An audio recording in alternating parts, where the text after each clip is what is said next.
Hello hi friends, నేనైతే ఈరోజు పాలకూర పెసరపప్పు చేస్తున్నానండి. ఈ రెసిపీ అయితే మా అత్తయ్యది, మా హస్బెండ్కి చాలా ఫేవరెట్ రెసిపీ. పాలకూర అనేది ముందే కడిగి మనం కట్ చేసి పెట్టేసుకోవాలి. నేను పక్కన పెట్టేసుకున్న కట్ చేసుకున్నది. అలాగే 1 అవర్ ముందు మనం పెసరపప్పు అనేది కడిగి నానబెట్టేసుకోవాలి. ఇప్పుడు నెక్స్ట్ మనం స్టవ్ మీద ఒక బాండి పెట్టుకొని ఈ నానబెట్టుకున్న పెసరపప్పు అందులో వేసేసుకోవాలి వాటర్తో సహా. నెక్స్ట్ వచ్చేసి అందులో మనం కట్ చేసి పెట్టుకున్న పాలకూర అనేది కూడా మొత్తం అందులో యాడ్ చేసేసుకోవాలి.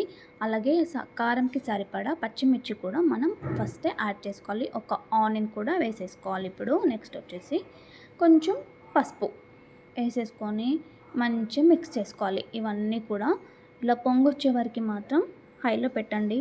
పొంగేటప్పుడు మాత్రం మీడియంలో పెట్టండి స్టవ్ మాత్రం. లేదంటే పప్పు పొంగిందనుకో టేస్ట్ ఎందుకో చేంజ్ అయిపోయినట్టు అనిపిస్తుంది నాకైతే. మీకు ఎలా అనిపిస్తుందో నాకు కామెంట్ చేయండి. అలా మంచి మిక్స్ చేసేసుకొని ఒక 10 మినిట్స్ పక్కన పెట్టేస్తే మంచిగా ఉడికిపోతుంది.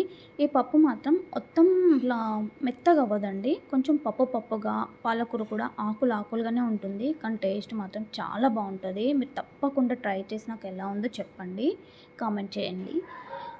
ఎవరైనా వచ్చినా మన ఇంటికి అప్పటికప్పుడు ఈ పప్పు ఒక 20 మినిట్స్లో చేసి పెట్టేయచ్చండి. చాలా ఫాస్ట్గా అయిపోతుంది నిజంగా.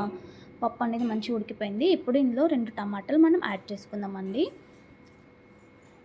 పెద్దవైతే 2, చిన్నవైతే 3 టమాటాలు. అలాగే టేస్ట్కి తగ్గట్టు సాల్ట్ అవి కూడా మనం అందులో వేసేసుకోవాలి. సాల్ట్ వేసేసుకొని పప్పు టమాటాలు అన్నీ మంచిగా మిక్స్ చేసేసుకోవాలి. జస్ట్ 5 మినిట్స్లో టమాటో ఉడికిపోతుంది అంతే. ఎక్కువ టైం అయితే తీసుకోదు. 5 మినిట్స్లో మంచిగా పప్పు అనేది ఉడికిపోతుంది. ఒక్కసారి మంచిగా కలిపేసుకున్నామంటే అయిపోతుంది. మిక్స్ చేసేసుకోవాలి. మిక్స్ చేసేసుకొని పక్కన పెట్టేస్తే ఒక్క 5 మినిట్స్లో పప్పు రెడీ. చూసారా ఫ్రెండ్స్, 5 మినిట్స్లో టమాటా కూడా ఎంత మంచిగా మెత్తగా అయిపోయిందో, కలర్ఫుల్గా ఉంది కదా. ఇప్పుడు మనం ఇది పక్కన పెట్టేసుకొని ఒక స్టవ్ మీద ఇంకో బాండి పెట్టుకొని చిన్నది తాలింపు వేసేసుకుందాం.